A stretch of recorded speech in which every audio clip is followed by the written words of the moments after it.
நண்பர்களுக்கு வணக்கம். நண்பர்கள் என் வாழ்க்கையில் ரொம்ப ரொம்ப முக்கியமான விஷயம். நண்பர்கள் நான் சொல்கிறது இதை பார்த்துட்ருக்கவங்க எல்லாரையும் உலகம் பூரா இருக்கிற நட்பு.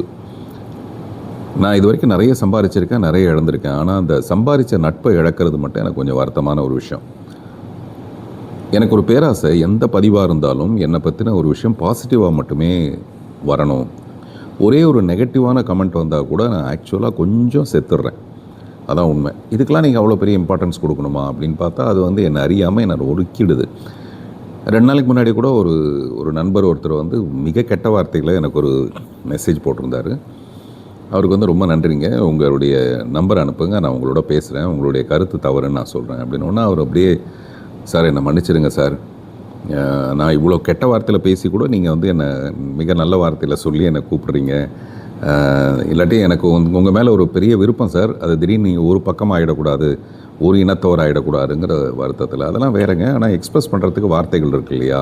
நான் எதுக்காக சொல்ல வரேன், ஒரே ஒருத்தர் தவறாக சொன்னால் கூட அவர்கிட்ட தேடி கண்டுபிடிச்சி அந்த தவறை சரி பண்ணிக்கணும், அல்லது என்னுடைய விஷயம் தவறு இல்லைன்னு சொல்லணுங்கிறதுல நான் எப்போவுமே ரொம்ப தீர்க்கமாக இருக்கேன். இது நிறைய இருக்குது இதை பற்றி பேசுகிறதுக்கு. இப்போ கூட நான் பதிவு பண்ண வந்தது மாண்புமிகு தமிழக முதல்வர்கள் அவர்களை சந்திச்சுட்டு வந்த ஒரு இனிமையான அனுபவத்தை பற்றி உங்களோட பகிர்ந்துக்கிறதுக்கான விஷயம். நான் பார்த்துட்டு வந்தவொடனே அந்த ஃபோட்டோஸ் எல்லாம் வெளியில் ஒரு பயங்கர பரபரப்பாகி, அது ரொம்ப ஒரு ஸ்வீட் மெமரி. அதை நான் என்ன பேசினேன் அவரோட, அவர் என்ன பேசினாருங்கிறத தனித்தனியாக ஒரு பேட்டி கொடுக்கறதுக்கு பதிலாக நம்ம ஒரே ஒரு வீடியோ எடுத்து அதை எல்லாருக்கும் பகிர்ந்து கொடுக்கலாங்கிற எண்ணத்தோடு நான் இப்போ பேச போகிறேன். இப்போ நான் பேசுகிறதுலையும் ஏதாவது என்ன அறியாமல் தவறுகள் இருந்தால் அதை முன்கூட்டியே நான் மன்னிப்பு கேட்டுக்கிறேன். அது என்ன சொல்கிறது, அந்த மாதிரி ஒரு வார்னிங் எப்படியுமே போட்டுக்க முடியுமான்னு பார்க்குறேன். நான் இந்த cigarette smoking is injurious to ஹெல்த்துன்னு அந்த லெஃப்ட்டில் போடுற மாதிரி, சபரிமலைக்கு போகும்போது அறிந்தும் அறியாமலும் தெரிந்தும் தெரியாமலும் செய்கிற தவறுகள் எல்லாம் மன்னிக்கணும் ஐயப்பான்னு கேட்டுக்குவாங்க. அந்த மாதிரி நானும் கேட்டுக்கிறேன். Okay, coming to the point. நேற்று மாலை ஒரு முதல்வரை சந்திக்கிறோங்கிறத மீறி நம்ம தொழிலில் இருந்த ஒருத்தர், நம்ம நேசத்துக்கு உரியவராக இருந்த ஒருத்தர், அப்புறம் மாண்புமிகு மாணவன் ஒரு படத்தில் நடித்த மிக சாதாரண நிலையிலேருந்து அவருடைய லைஃப் ஆரம்பித்து ஒரு பெரிய ஸ்டாராகி, அந்த ஸ்டார்டம் எப்படியாவது மக்களுக்கு பயன்படுத்தணும் அப்படின்னு நினச்சி, அதுக்கு பின்னாடி இருக்கிற இந்த அரசியல் விஷயங்களை பற்றிலாம் கவலையே படாமல் தன்னந்தனியாக ஒரே ஒரு மனிதன் ஒன் மேன் ஷோ மாதிரி அந்த வாருக்குள்ளே போய் போரிட்டு ஜெயிச்சு போய் அந்த முதல்வர் ஆசனத்தில் உட்காந்துருக்கிறத பார்க்கும்போது உண்மையிலே நான் ரொம்ப எமோஷ்னலாக, நான் இதை அடிக்கடி நினைப்பேன். ஷோபா சந்திரசேகர் அவர்களும் திரு சந்திரசேகரும் எப்படி திரு விஜய் மேடை ஏறும்போதோ இல்லை சிஎம் ஆகும்போதோ என்ன மாதிரியான உணர்ச்சி வசப்பட்டிருப்பாங்களோ அந்த மாதிரி உணர்ச்சி நான் ஜென்ரலாகவே அந்த மாதிரி கொஞ்சம் எமோஷ்னலான கேரக்டர். நேற்று நான் அவரை சந்திக்கும் போது கூட கொஞ்சம் நேரத்தில் எமோஷனல் ஆகிட்டேன். இந்த விஷயத்தெல்லாம் பேசும்போது அவரே பயங்கர ஆச்சரியப்பட்டு, என்ன சார் இப்படி எமோஷனல் ஆகுறீங்க நீங்கள்? நான் சொன்னேன், உங்களுடைய வெற்றி சாதாரண வெற்றி இல்லை சார். நான் ஏதோ ஒரு அரசியல் கட்சியை சார்ந்தவனாக இருந்தால் உங்கள் வெற்றியை நான் வேறு விதமாக பார்க்கலாம், என்னுடைய விமர்சனங்கள் வைக்கலாம். இது நான் விமர்சனமே வைக்கிறதில்ல, மகிழ்ச்சியை மட்டும்தான் தெரிவிக்க வந்திருக்கேன் அப்படின்னு சொல்லிட்டு சொன்னேன். நான் ரொம்ப உள்ளே நுழைஞ்சதுக்கப்புறம்லேயே ஒரு பியூட்டிஃபுல் ஒரு ஃப்ரேம் ஒன்று, போர்ட்ரேட் ஒன்று பண்ணி, அதில் கீழே ஒரு சிம்மாசனத்தை மட்டும் ஒரு 3Dயாக பண்ணி, அதாவது அந்த ஃப்ரேமை விட்டு ப்ரொஜெக்டாகி வெளியில் வந்திருக்க மாதிரியான ஒரு சிம்மாசனம், அதையும் வச்சுட்டு அந்த ஃபோட்டோ ஃப்ரேம் ஒரு கிங் மாதிரி மிஸ்டர் விஜய் இருப்பார், அந்த மாதிரி ஒரு ஃபோட்டோ நண்பர் ஸ்ரீதர் அதை அழகாக பெயிண்ட் பண்ணி கொடுத்தாரு. இது ஒரு 4-5 நாளாக தவம் இருக்குது அவர்கிட்ட போகிறதுக்காக. அதை எடுத்து காமிச்சோன்னே அப்படியே ஒரு குழந்தை மாதிரி அதை பார்த்தாரு. அப்புறம் நான் வாசித்து காமிச்சேன். மெதுவாக ரொம்ப யோசித்தார், நான் சொல்கிறது என்ன அப்படிங்கிற மாதிரி பார்த்தாரு. அப்புறமேல அதை ரசித்தார். நான் எழுதியிருக்கிறது சினிமாயனம் டு சிஎம் ஆசனம், சினிமாயனம் டு சிஎம் ஆசனம். அராஜகமற்ற ஆட்சியை தர அரகஜா திலகமிட்டு விஜய பேரரசாக அரியணையை அலங்கரிக்கும் உலக அரசியல் அதிர்வின், அதிர்வினில் தமிழ் எழுத்துக்களாக இல்லாமல் அதிர் தமிழாகவும் விஐஎன் WIN இங்கிலீஷில் அதிர்வின் முதல்வருக்கு. இது எனக்குன்னு ஒரு ஸ்டைல் ஆஃப் ரைட்டிங் இருக்குது. அது எனக்கு தெரிஞ்சோ தெரியாமலோ ஆரம்பத்துலேருந்து நான் யாரையும் காப்பி அடிக்கிறது இல்லை. பட் நான் எழுதுகிற மாதிரி வேறு ஒருத்தரை காப்பி அடிக்கவே முடியாது. ஏன்னா அந்த மாதிரி நிறைய அதில் வார்த்தை புரட்டல் கிரட்டல் நான் அதை ரசிப்பேன். இந்த அப்புறம் நான் எழுதுனதுக்கப்புறம் நான் உடனே அதை எடுத்து அப்படியே போட்டுற மாட்டேன். தமிழரசன் ஒரு நண்பர் ஒருத்தர் இருக்கார், நல்ல தமிழ் தெரிஞ்ச ஒருத்தர், ஏதாவது சந்திப்புழைன்னா அவர்கிட்ட கொடுத்து திருத்திக்குவேன். அந்த மாதிரி ஆஃபீஸில் இருக்க ஒரு 4-5 பேர்ட்ட அதை காட்டுவேன். அப்படி நான் இதை அவர்கிட்ட காட்டும்போது, அராஜகமற்ற ஆட்சியை தர அரகஜா திலகமிட்டுன்னா, அரகஜான்னு நீங்கள் ஒன்று சொல்கிறீங்களா, அது வந்து பிஜேபியை சப்போர்ட் பண்ணுற மாதிரி இருக்குது அப்படின்னாரு. நான் சொன்னேன், இது எப்படி சார் பிஜேபியை சப்போர்ட் பண்ணுறதாகும்? நான் சொல்கிறேன், அவருடைய நெற்றியில் இந்த மாதிரி ஒரு கருப்பு பொட்டு நான் சமீபத்தில் பார்க்குறேன். அது பேர் வந்து அரகஜான்னு ஒன்று. இப்போ உலகம் பூரா அது ஒரு பயங்கர வைரல் ஆகிடுச்சு. இப்போ எல்லோரும் அரகஜா வாங்க ஆரம்பிச்சிட்டாங்க. அதான் அரகஜம் முழுகஜம்னு வாங்க ஆரம்பிச்சிட்டாங்க அந்த அரகஜாவை. அவ்வளோ பாப்புலர் ஆகிடுச்சு அது. எனக்கு அந்த ஸ்மெல் ரொம்ப பிடிச்சிருக்கு. அதனால் அதை எடுத்து, எனக்கு இந்த ஜவ்வாது மாதிரியான விஷயங்கள் பிடிக்கும். இப்போ வர பர்ஃப்யூமை விட எனக்கு அந்த ஜவ்வாதெல்லாம் பிடிக்கும். நான் நாடகத்துலேருந்து வந்தவங்கிறதுனால நாடகத்தில் வந்து வெறும் 25 பைசாவுக்கு ஒரு ஜவ்வாது பொடி கிடைக்கும். அதை எடுத்து தண்ணியில் போட்டு தடவி அதில் உடம்புலலாம் தடவிக்கிட்டு, எம்கே தியாகராஜ பாகவதர் அந்த மாதிரி ஜவ்வாது பவுடர் தடவுவார்னுவாங்க. அந்த மாதிரி வெறும் 25 பைசாவுக்கு வாங்கி அதை 25 மாதம் வச்சுருப்பேன் நான். பொடி போடுற மாதிரி அதை எடுத்து கொஞ்சமாக எடுத்து பொடி போடுவாங்கல்ல, அந்த மாதிரி பொடி எடுத்து பொடியோண்டு போட்டு அந்த மாதிரி எனக்கு இந்த அரகஜா ஸ்மெல் பிடிச்சிருக்கு. நான் வந்து என்னுடைய வார்த்தைகளுக்குள்ளே அந்த காயினேஜ், அராஜகமற்ற அரகஜா, இவ்வளோ தான் என்னுடைய விஷயம். அதை ரெண்டையும் எடுத்து போட்டு எழுதியிருந்தேன். அதனால் இது வந்து பிஜேபியை சப்போர்ட் பண்ணுறதெல்லாம் இல்லை சார். அப்புறம் அவர் சொன்னார், உங்கள் எழுத்துக்குன்னு ஒரு ஸ்டைல் இருக்குது அதனால் அப்படின்னு. ஆனால் விஜய் பேரரசுங்கிறத யாருமே தப்பாக சொல்லவே இல்லை. நான் ஏற்கனவே ஒரு தடவை விஜயம்ங்கிறத பற்றி நான் சொன்னேன், யார் வேணாலும் விஜயம் செய்யலாம் அப்படின்னு சொன்னது அந்த நேரத்தில் ஒரே பரபரப்பாச்சு. அப்புறம் இப்போ சமீபத்தில் ராஜா சாருடைய ஷோவில் இந்த மாதிரி நம்ம நாட்டுக்கு, உலகத்துக்கே இசைராஜா இளையராஜாவாக இருக்கலாம், ஆனால் நாட்டுக்கு, நம்மளுடைய தமிழ்நாட்டுக்கு ஒரு புதுசாக ஒரு ராஜா விஜயம் செய்திருக்கிறார். விஜயம் சொன்னோன்னே அடிக்கிறாங்க, கிளாப்ஸ். எல்லாருக்கும் தெரியும் அவர் மிஸ்டர் விஜய் சொல்கிற நானுங்கிறது தெரியும். அந்த விஜய் பேரரசு தான் நான் சொல்ல வந்தது. இது வந்து அந்த ஃபோட்டோ வெளியில் வந்து அதில் நான் என்ன எழுதியிருந்தேன்னு வெளியில் வந்ததுக்கப்புறமேல உடனடியாக அது ஏன் விஜய பேரரசுன்னு போடுறீங்க, அது ஏன் சோழ அரசுன்னு போடக்கூடாது, நீங்கள் ஏன் வந்து விஜய பேரரசு விஜயநகர பேரரசுன்னு போடுறீங்க, இந்த மாதிரி ஏதோ கச்சன்னு அதில். இது நான் சத்தியமாக எதிர்பாராதது. ஏன்னா நம்ம படித்து காட்டுறவங்க யாராவது ஒருத்தராது இந்த மாதிரி குதர்க்கமாக கண்டுபிடிச்சி அதை போடாதீங்கன்னு சொல்லியிருந்தால் பரவாயில்ல, நம்ம இதை தவிர்த்திருக்கலாம். அந்த வார்த்தையை நான் எழுதுறதுனால எனக்கு என்ன லாபம்னு எனக்கு தெரியல. ஸோ அது அந்த மாதிரி அதை எடுத்து படித்து காமிச்சேன். அதுக்கப்புறமேல ஃபோட்டோ எடுத்துக்கலான்னு அதோட ஒரு ஃபோட்டோ எடுத்தோம். அது இல்லாமல் ஒரு ஃபோட்டோ எடுக்கலாம், அந்த பெயிண்டிங் இல்லாமல்னு சொல்லிட்டு ஃபோட்டோ எடுக்கும்போது பக்கத்தில் வந்து கை போட போனவர், கை போடலாமா சார் அப்படின்னாரு. நான் சொன்னேன், சார் என்ன சார் இது, நான் தானே சார் உங்ககிட்ட கேட்கணும். இப்போ அவர் சிஎம் ஆகிட்டார், டப்புன்னு பழையபடி அந்த மாதிரி ஒரு நட்போடலாம் கை போடுறது அவ்வளோ சரி விஷயம் இல்லை அப்படின்னு சொல்லிட்டு நான் கேட்டேன். போடுங்க சார் அப்படின்னு சொல்லிட்டு அவர் அப்படி கையெழுத்து போட்டுக்கிட்டு அப்படியே அதோடு எங்களுடைய பேச்சு எல்லாம் முடிஞ்சு போனதாக அர்த்தம். அவ்வளோ ஒரு நட்பு ரீதியாக உணர்வுபூர்வமாக ரொம்ப சந்தோஷமாக இருந்தது. அப்புறம் யாருமே இல்லாமல் நாங்கள் 2 பேர் மட்டும் ஒரு 15 நிமிஷம் பேசுகிறதுக்கான ஒரு அவகாசம் கிடச்சிது. முதல் 5 நிமிஷம் வந்து நான் ரொம்ப எமோஷ்னலாக இருந்தேன். அதை வெளிப்படுத்துகிற விதமே வந்து கண்ணெல்லாம் கலங்கி, அவர் வந்து தண்ணி எடுத்துகிட்டு வாங்கப்பான்னு சொல்கிற அளவுக்கு நான் ரொம்ப டிஸ்டர்பாக இருந்தேன். டிஸ்டர்ப்னா ரொம்ப சந்தோஷப்பட்டேன். உங்களை அப்படி பார்க்குறது பயங்கர சந்தோஷமாக இருக்குது சார், அப்படி சார் இப்படி. நான் வந்து மிஸ்டர் விஜய் போய் நேற்று பார்த்துட்டு வந்துட்டேன்னு ஒன்று, இன்றைக்கி வேறு ஒரு கட்சியிலேருந்து ஒருத்தர் நான் உங்களை அன்ஃபாலோ பண்ணுறேன் அப்படின்னு சொல்லி போட்டிருக்காரு. எனக்கு இந்த மாதிரியான ஒரு விகல்பம் எதுவுமே இல்லை. அவர் சிஎம் ஆனதுக்கப்புறம் எப்படி போய் முன்னாள் முதல்வர் ஸ்டாலின் அவர்களை போய் சந்திக்கிறாரோ, திரு வைகோ அவர்களை சந்திக்கிறாரோ, அந்த மாதிரி தான் இது ஒரு மரியாதை நிமித்தமான ஒரு விஷயம் தானே. அந்த மரியாதையில் நான் ரொம்ப சென்சிட்டிவாக இருக்கிறதுனால நான் ரொம்ப எமோஷனல் ஆகி அப்புறம் ஒரு 5 நிமிஷம் பேசினதுக்கப்புறமேல அவர் என்னுடைய குழந்தைங்களை பற்றி பேசுகிறதோ, பல வருடங்களுக்கு முன்னாடி விஜய் திருமண மண்டபம் அந்த வடபழனியில் என்னுடைய தலைமையில் விஜய் அவர்களுடைய செலவில் ஒரு 10 பேர் ஏழை எளியவர்களுக்கான திருமணம் நடத்தி வைக்கப்பட்டது. அதை நான் தலைமையாக தாங்கிறதுக்கான தகுதி என்னவாக இருந்ததுன்னா, கல்யாண சுந்தரம்னு ஒரு படம் நான் ஆரம்பித்தோம். அந்த படத்தோட பூஜை செலவுகளுக்கு பதிலாக நான் வந்து ஒரு 16 ஒரு ஏழை எளியவர்களுக்கு நான் திருமணம் செஞ்சு வச்சு அப்படி தான் ஆரம்பித்தேன். அதை வந்து எஸ்சிசி சார் வந்து பார்த்துருந்தாரு. அதனால் அவர் அந்த இன்ஸ்பிரேஷனில் என்னை கூப்பிட்டுருந்தாரு. இதை பற்றிலாம் நாங்கள் பேசினோம். அப்படிலாம் பேச ஆரம்பித்து அப்புறமேல கீர்த்தனா என்ன பண்ணுறாங்க எல்லாத்தை பற்றியும் அப்படியே பேசி அப்புறமேல நான் 2 விண்ணப்பங்கள் எடுத்துகிட்டு போயிருந்தேன். அதில் ஒன்று வந்து டாஸ்மார்க் பற்றினது.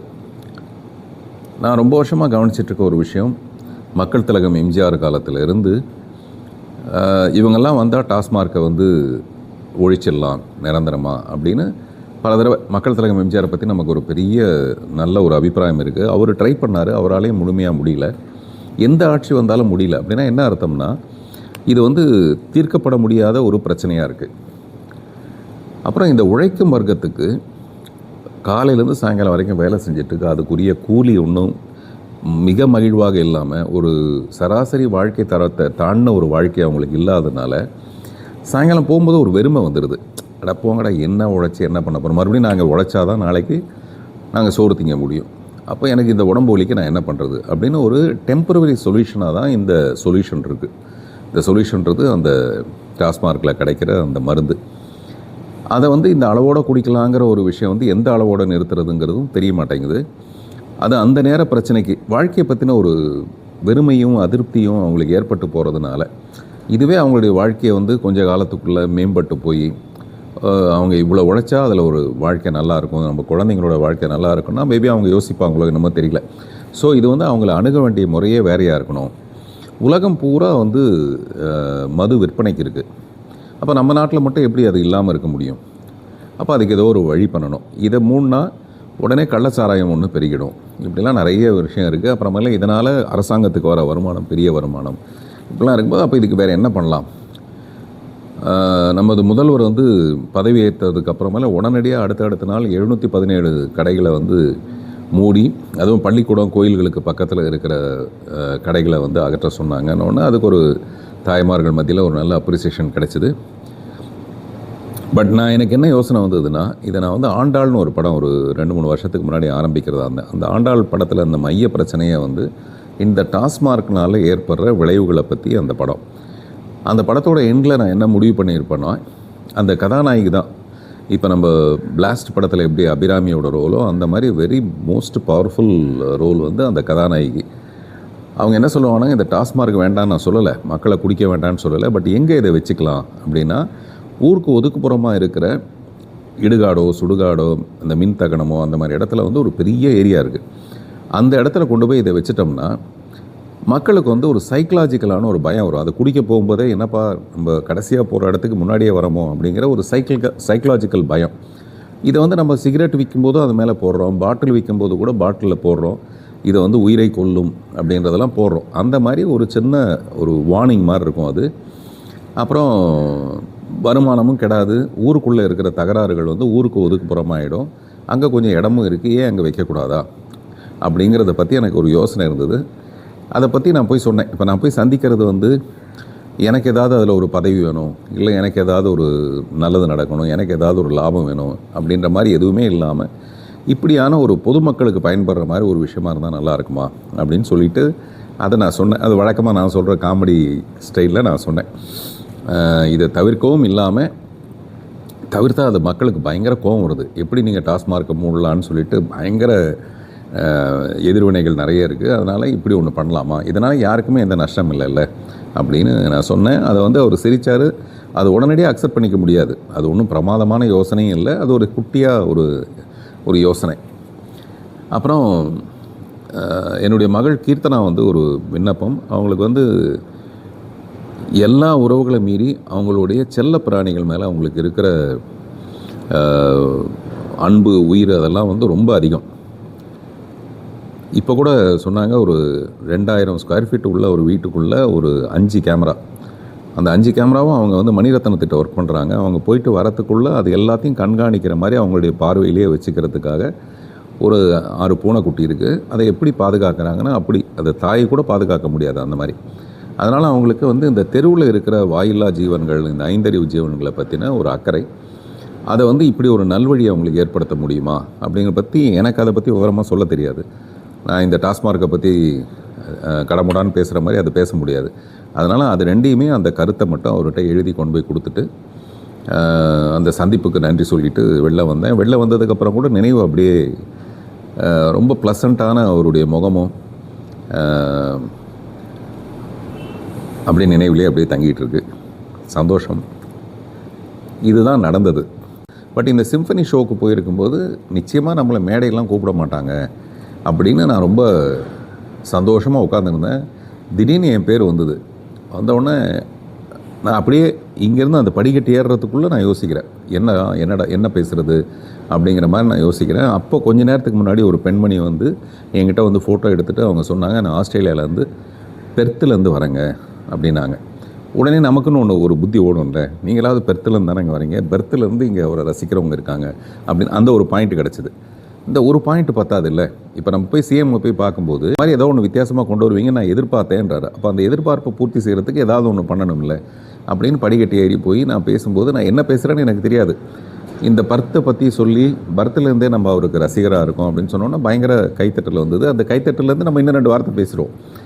அதில் ஒன்று நான் சொல்ல முற்பட்டது என்னென்னா, இந்த அங்கே பார்த்திங்கன்னா பின்னாடி பூரா எல்லாம் பிரமாதமான வெளிநாட்டு கலைஞர்கள். அவங்க அந்த ஸ்ட்ரிங் போயிட்டு வர்றது எல்லாம் ஒரே மாதிரியாக இருக்குது. அவங்களுடைய ப்ரொஃபஷனலிசமே அது தனி விஷயம். அதை பார்க்குறதுக்கே கண்குள்ளா காட்சி. அதுக்கு நடுவில் ராஜா சார் போய் இன்ஸ்ட்ரக்ஷன் சொல்கிறாரு, இதை இப்படி அப்படின்னு ஏதோ ஒன்று சொல்கிறார். நமக்கு அது புரிய மாட்டேங்குது, அந்த நோட்ஸுக்கெல்லாம் நமக்கு என்னன்னு தெரியாது. அவர் ஏதோ ஒன்று சொல்கிறாரு, அது இங்கே பார்க்குறதுக்கே ரொம்ப ஒரு மாதிரி சந்தோஷமாக இருந்தது. அப்போ நான் சொன்னேன், ஒரு காலத்தில் வெள்ளையர்களை தான் நம்ம வெளியேற்றிட்டு சுதந்திரத்தை கொண்டாடணும். ஆனால் இப்படிப்பட்ட வெள்ளையர்கள் இப்போ பின்னாடி உட்காந்துட்டு ராஜா சார் போய் இன்ஸ்ட்ரக்ஷன் சொல்கிறது ரொம்ப பெருமையாக சந்தோஷமாக இருக்குது அப்படின்னு சொல்லி அதில் நான் பாதியில் விட்டுட்டேன். நான் என்ன சொல்ல வந்தேன்றதை விட்டுட்டேன். வந்துட்டு மறுநாள் மறுபடியும் அந்த நிகழ்ச்சி நடக்கும்போது, அந்த இன்னிசை இரவு நடக்கும்போது அப்போ நான் சொன்னேன், நேற்று நான் பதிவு பண்ண விஷயத்தோட கண்டினியூவேஷன் என்னென்னா, இப்படி வெள்ளைக்காரர்கள்லாம் சேர்ந்து அவருடைய ஆர்கெஸ்ட்ரா குழுவில் அவங்க வாசிக்கும்போது ட்ரம்ப்பே லாஸ்ட் ரோவில் நின்று ட்ரம்பட் வாசிச்சான்னா எப்படி இருக்கும்? இந்த மாதிரி நான் ரொம்ப கலவைக்கலாக பேசும்போது அவருக்கு பயங்கர கிளாப்ஸ் வந்துடும். அது நின்னதுக்கப்புறமேல நான் என்ன பதிவு பண்ணுறேன்னா, அப்படி ட்ரம்ப் இங்கே ட்ரம்பட் வாசிச்சாருன்னா ராஜா சாருடைய மியூசிக்ன்றது வெறும் ஒரு என்டர்டெயின்மெண்ட் மட்டுமே இல்லை. அந்த இசையிலிருந்து அன்பு கிடைக்கும், அமைதி கிடைக்கும், தூய்மை கிடைக்கும், மென்மை கிடைக்கும், ஆன்மா சுத்தப்படும். இந்த மாதிரியான நிறைய விஷயங்கள் நிகழும். அப்படி ட்ரம்ப் அது இந்த குழுவில் இந்த குழுவில் அவர் வாசித்தாருன்னா இந்த ஈரான் வார் நடக்காது. இந்த ஈரான் வாரை பற்றி நான் பார்க்கும்போது எனக்கு என்ன தோணுதுன்னா, எத்தனை குழந்தைங்க, எத்தனை பொதுமக்கள் துபாய் ஏர்போர்ட்டில் துப்புன்னு ஓடிட்டுருக்காங்க. இன்னமும் இந்த வளர்ச்சி பெற்ற நாடுகள் உள்ள இந்த சூழ்நிலையில் கூட இப்படி ஒரு வார் அவசியமா? அதனால் ட்ரம்ப் இந்த வாரை தவிர்த்து விடுவார், அமைதியாகி விடுவார், சாந்தமாகி விடுவார். வார்னு முடியுது பார்த்தீங்களா, அதில் கூட வார் இருக்குது, ஆனால் வார் மட்டும் நிகழாது இப்படின்னு என்னுடைய அபிப்பிராயம். ஒரு நல்ல விஷயத்தை பதிவு பண்ணணும். அதுதான் இந்த வாருக்கு அகெயின்ஸ்டாக, போருக்கு அகெயின்ஸ்டாக நம்ம ஒரு விஷயத்தை பதிவு பண்ணுறோம். நம்ம கிடைச்ச அந்த மைக், அந்த வாய்ப்பை இதை சொல்லணுங்கிறத தவிர வேறு எந்த விதமான நோக்கமும் இல்லை. அந்த மாதிரி கலைஞர்களை நம்ம தப்பாக பேசணுங்கிற விஷயமும் இல்லை. ஆனால் ராமாயணத்தில் ராமனை புகழும்போது ராவணன் அங்கே வில்லன் ஆகிடுவார். ராமணேஸ்வரன் ஒரு நாடகத்தில் பார்த்தோம்னா நான் பார்த்துருக்கேன், அதில் ராமணேஸ்வரன் தான் ஹீரோ. அவர் சீதையை தன்னுடைய மகளாக பார்த்தாருன்னு ஒரு கதை இருக்குது. இப்படி யாரை நம்ம ஹைலைட் பண்ணணுமோ அவங்கள ஹைலைட் பண்ணுவோம். அப்படி அந்த ராஜா சாருடைய ஷோவில் ராஜா சாரை ஹைலைட் பண்ணுறதுக்காக இப்படிப்பட்ட வெள்ளைக்காரர்களுக்கு நடுவில் ராஜா சார் போய் நோட்ஸ் கொடுத்து அதை வாசிக்கிறது பார்க்கவே கண்கொள்ளாத காட்சியாக இருந்தது அப்படின்னு நான் சொன்னேன். இதற்கு பின்னாடி ஏதோ ஒரு தவறு இருக்குது, நம்ம யாரையோ ஹர்ட் பண்ணுறோங்கிற ஃபீலிங் எனக்கு இல்லை. அப்புறம் யாரோ அதை எடுத்து போட்ட உடனே ஓ இப்படி தானா, சரி அப்போ இனிமேல் மிந்தி மாதிரி இல்லை, இப்போ நம்ம ரொம்ப ரொம்ப கவனமாக பேசணும் அப்படிங்கிற ஒரு விஷயம் மட்டும் எனக்கு கவனத்துக்கு வந்தது. ஆனால் அதை வச்சுக்கிட்டு ரொம்ப ட்ரோல் பண்ணுற அளவுக்கோ இல்லை கஷ்டப்படுத்துகிற அளவுக்கோ அது ஏன் நிகழுதுன்னு எனக்கு தெரியல. பட் இப்போ இந்த காலகட்டமே ரொம்ப சென்சிட்டிவாக சின்ன சின்ன விஷயங்களை கூட எடுத்துக்கிட்டு அதை ரொம்ப பெரிதுபடுத்துகிறதா இருக்குது. அதனால் நான் இனிமேல் ரொம்ப கொஞ்சம் கவனமாக இருக்கேன். இந்த விஷயத்தில் கூட யாருடைய மனசாவது புண்படுத்தியிருந்தால் டெஃபினட்டாக நான் அதுக்காக என்னுடைய வருத்தத்தை தெரிவிச்சுக்கிறேன். சில விஷயங்களை இப்படியே கடந்து போய் நான் சொல்ல வந்தது இந்த உலக போர், இந்த ஈரான் வார் நடக்காமல் இருக்கிறத பற்றி நான் பேச வந்ததில் முற்பகுதியை மட்டும் எடுத்துக்கிட்டு பேசுகிறமே தவிர அந்த பிற்பகுதியில் இருக்கிற நல்ல விஷயத்த பேசுகிறதில்ல. அதனால் இனிமேல் அதுலேயும் ரொம்ப கொஞ்சம் ஜாக்கிரதையாக இருக்கணும்னு நான் முடிவு பண்ணுறேன். நான் சிஎம் அவர்களை சந்திச்சுட்டு வரும்போது எனக்கு மனசில் தோன்றது என்னென்னா, இந்த ஜாதி மத பேதமற்ற